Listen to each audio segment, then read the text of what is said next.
On se retrouve sur le site de lichess.org pour continuer d'affronter Maya. La dernière fois, nous avons affronté Maya 1, bot de niveau, on va dire, intermédiaire, mais qui joue déjà très bien. Et aujourd'hui, nous allons nous en prendre à Maya 5. Apparemment, un bot qui a appris à jouer en analysant les parties de joueurs aux alentours de 1500 Elo. Donc entre 1500 et 1600 Elo sur le site. Et donc on s'attend à ce qu'elle joue à ce niveau-là. Je vous propose d'appliquer une stratégie avancée pour 1500 Elo. La même qu'on a l'habitude d'appliquer. Allez, je vous propose de commencer la partie. On laisse l'ordinateur choisir la couleur des pièces, comme d'habitude. On se retrouve avec les pièces blanches. On va ouvrir avec... allez, E4.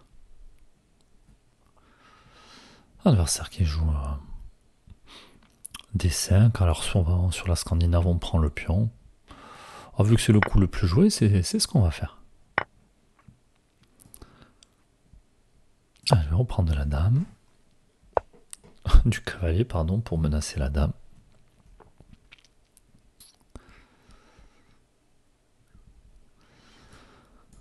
Alors, je suis en échec. Je vais couvrir du fou. Mon fou est cloué.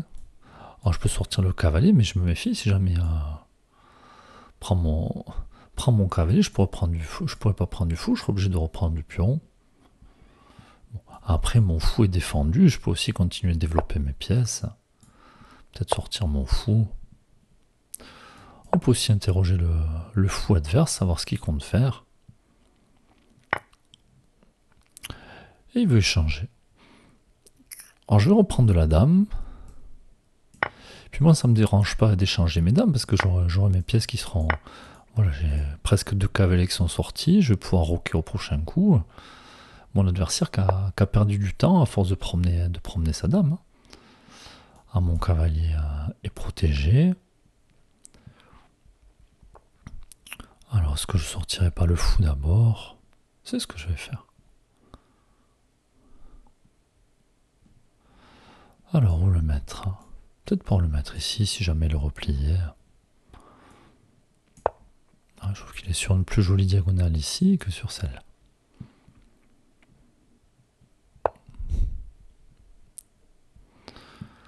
Ah, si je veux, je pourrais venir récupérer le cavalier. L'adversaire qui pourrait pas jouer grand roc. Après ici, dans tous les cas, on n'a plus les dames, donc on n'a pas de raison de... Enfin, c'est pas très grave si jamais on peut pas roquer.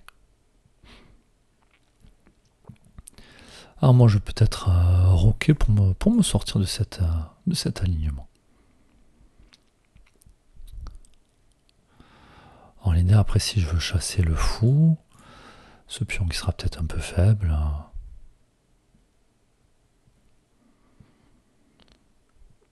Bon, alors je vais quand même jouer un grand roc, tout simplement, pour me mettre sur cette colonne demi-ouverte directement. Semi-ouverte, pardon. J'essaie de chasser ce fou, parce que j'aimerais bien ramener l'autre tour.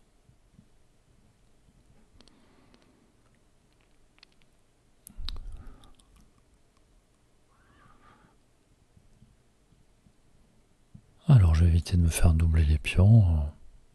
Je peux aussi tout simplement déplacer mon cavalier.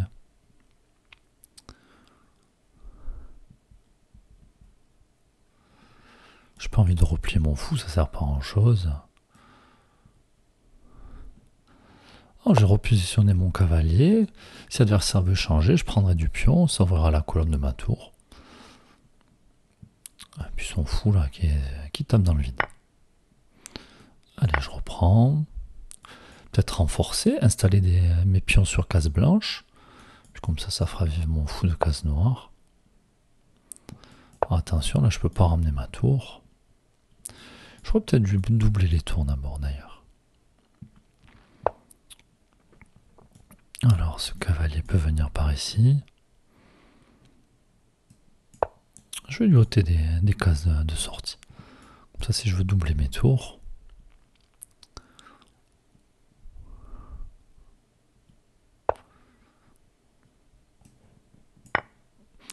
Ah, je suis possesseur de la colonne, j'ai pas envie de la laisser à l'adversaire.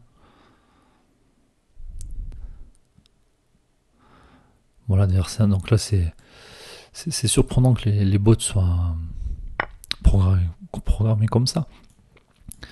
Alors c'est vrai que l'adversaire pour reprendre du fou de la tour, bon, on imagine mal reprendre du fou ici. On n'a pas besoin de faire exprès de prendre du temps à jouer ce coup-là.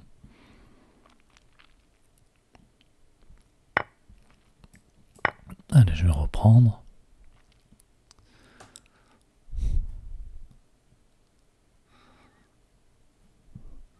Alors ici j'ai un pion que je pourrais récupérer, mais pas vraiment gratuit.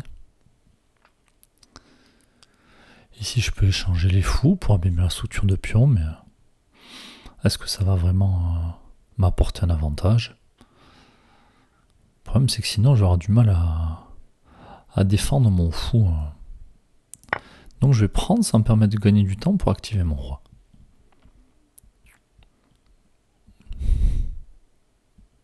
Alors là encore, il peut y avoir que ce coup-là. L'ordinateur n'a pas besoin de faire exprès de jouer lentement pour reprendre le fou. Il n'y a pas de coup intermédiaire à jouer. Alors moi, il faut que je me méfie de ce cavalier. Si je viens là, il peut me mettre échec. Est-ce que ça lui servira à quelque chose? Ah, peut-être.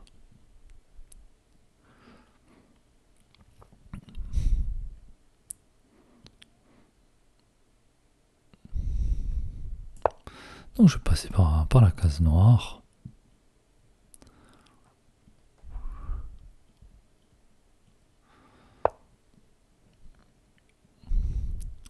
Sur la partie qui est égale ici, on a autant de matériel l'un que l'autre. Alors je vais essayer de replacer mon cavalier, ou je vais peut-être avancer des pions, ou je vais peut-être empêcher le roi adverse de s'approcher. Et si jamais... voilà, j'essaie de gagner de l'espace.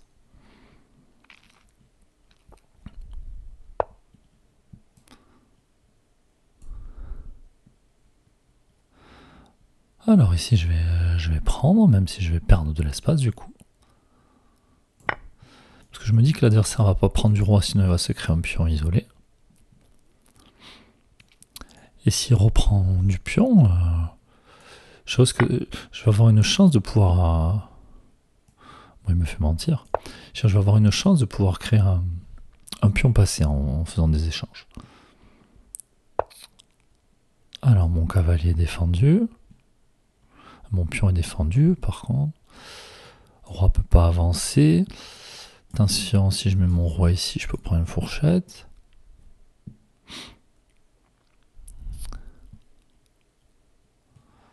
Une fourchette, je peux prendre un échec. Est-ce que j'ai envie de laisser le roi approcher?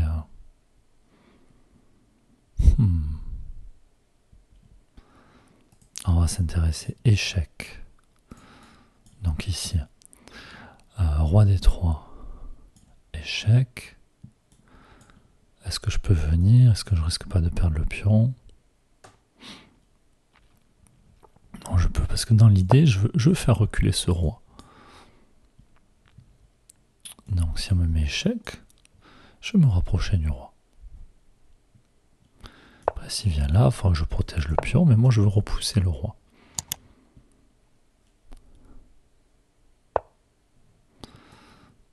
Allez, on va repousser le roi. Et on gagne pas le cavalier ici. Donc ce pion est protégé par mon cavalier et par mon roi. Ce pion contrôle des cases. Si je joue à G4, mon pion qui est contrôlé, le roi qui va devoir reculer, je peux récupérer le cavalier, me semble.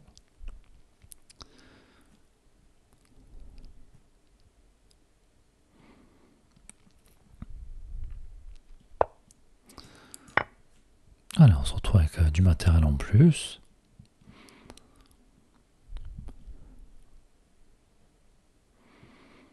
Maintenant, on va essayer de pousser les pions. Oh, ici, je peux laisser prendre, même si jamais il prend, je vais me retrouver avec un 2 contre 1.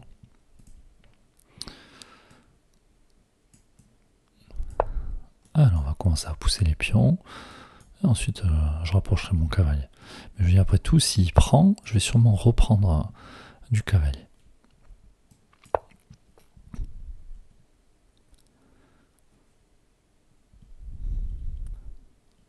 D'ailleurs, je vais peut-être pousser mon pion C pour que mon cavalier puisse venir par là. Bon, finalement, j'utilise mon cavalier et puis mon roi qui empêche le roi adverse d'avancer. J'ai pas envie d'aller isoler le cavalier par là-bas. En tout cas, pas pour le moment. Puis là, je menace de gagner ce pion, protégé par mon roi. Ce pion qui est indéfendable, on va le récupérer. Je m'intéresse déjà à créer un pion passé par ici. C'est ce que je vais faire.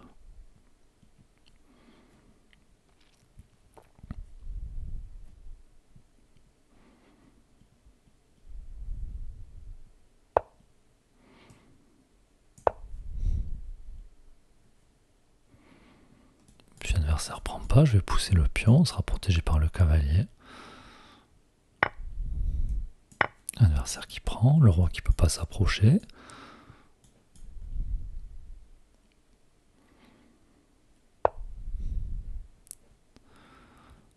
Alors, est-ce que j'ai envie de prendre ici ou pas? Est-ce que j'ai envie de fermer le jeu? Est-ce que j'ai envie de laisser les choses comme ça? Je peux aussi. Je vais commencer à pousser le pion.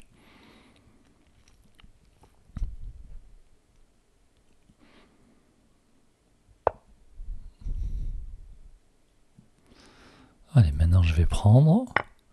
L'idée étant sur prise-prise de jouer à échec. Et de récupérer le pion. Du coup, je vais laisser mon pion pour récupérer celui-là. Et ensuite, je vais avoir un pion passé éloigné.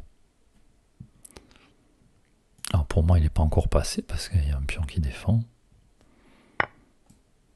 Allez, je menace le pion.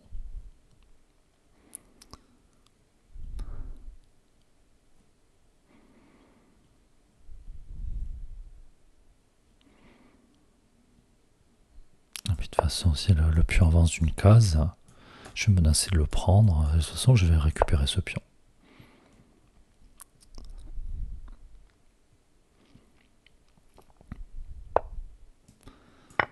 Maintenant, je vais avancer mon roi pour pouvoir avancer mes pions. Ce cavalier qui couvre des cases. Si je pouvais mettre mon roi en C6, le roi adverse qui pourrait plus passer tout simplement.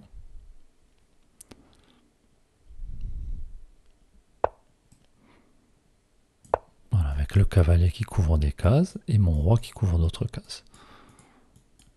Donc là, le roi adverse ne va pas pouvoir revenir sur la colonne A. Je vais aller faire une dame. Alors on pourrait s'amuser à créer un fou et à essayer d'aller mater avec un cavalier et un fou. Parce qu'on rappelle qu'avec cavalier, fou, roi, on peut mettre l'autre roi échec et mat. Mais c'est difficile à faire. Et je ne suis pas sûr d'être capable de le faire en moins de 50 coups. Donc on va aller jouer tout simplement.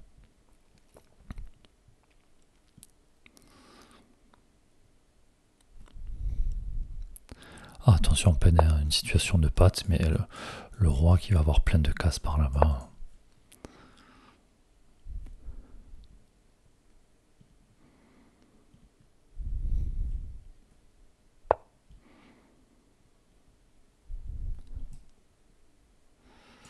Alors, comment l'empêcher de...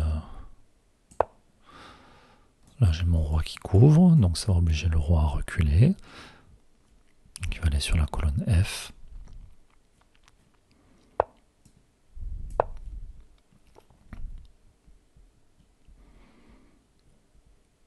Et on va les mater avec juste le roi et la dame.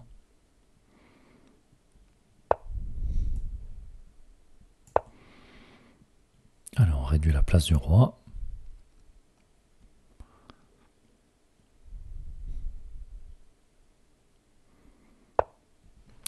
va demander à l'ordinateur de jouer plus vite parce que... Voilà. Allez, le roi qui est bloqué sur la colonne H. On va approcher notre roi et mater au prochain coup. Échec et mat. Ok, partie qui s'est jouée en fait sur la finale, puisque globalement on a échangé les pièces. Et ensuite on a repéré la gaffe de l'erreur en finale. Allez, je vous propose de demander à l'ordinateur ce qu'il a pensé de la partie.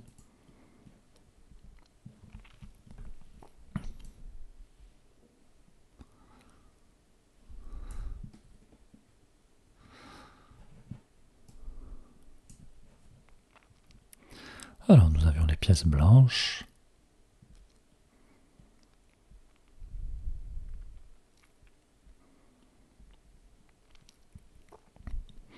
Alors je suis pas sûr qu'il y ait beaucoup de gaffes en milieu de jeu, puisque globalement on a échangé du matériel. Alors peut-être qu'on a perdu un petit avantage positionnel ou des choses comme ça, mais... Alors nous aurions joué à 96% de précision, l'adversaire à 89% de précision. Mais on le dit, c'est facile, façon de parler, hein. C'est facile d'être précis quand il y a beaucoup d'échanges de pièces. Et du coup, la position est beaucoup moins complexe. Donc plus la situation est complexe et plus c'est difficile. Donc plus il y a de pièces sur l'échiquier et plus il peut nous arriver de faire des gaffes ou des erreurs. Donc pas de gaffe de notre côté. On suppose que la gaffe de l'adversaire, c'est celle qui a été faite en finale quand il a mal placé son cavalier. Et comme on l'a repéré, on a su en profiter. Donc j'imagine que c'est celle-là. Voilà, la gaffe qui est signalée. De toute façon, on l'avait dit, on voulait restreindre les mouvements du roi. Donc on avait prévu de faire ça au prochain coup. Donc je sais pas pourquoi il est venu mettre son cavalier ici. Ok, donc partie intéressante dans le sens où permis de voir une finale de cavalier, ce qui est quand même pas fréquent. Et puis ensuite on a réussi à convertir notre avantage tout simplement. Bon, n'hésitez pas à dire en commentaire ce que vous avez pensé de la partie. Si vous aussi vous affrontez régulièrement les bots Maya, que ce soit le 1 ou le 5 ou voire le 9, n'hésitez pas à donner votre avis sur le niveau, c'est facile de l'abattre ou non. Et puis justement, on va se retrouver prochainement pour affronter Maya 9. À bientôt!